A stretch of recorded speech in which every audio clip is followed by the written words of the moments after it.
أهلا بيكم وفيديو جديد.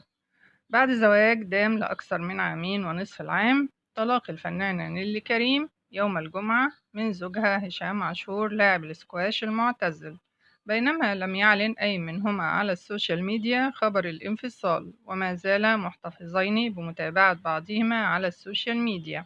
وكانت نيللي قد نشرت على حسابها قبل الانفصال بوست كتبت فيه: بيكبر الإنسان 3 أضعاف عمره حينما يحاول التأقلم مع حياة ليست مناسبة له. وانفصلت نيللي عن زوجها هشام عاشور بعد زواج استمر لنحو عامين ونصف، بعد أن احتفل بزفافهما في الساحل الشمالي بحضور عدد كبير من النجوم، وكان ذلك في عام 2021. لو وصلتوا لحد هنا ما تنسوش لايك للفيديو والاشتراك في القناة، واشوفكم في فيديو جديد.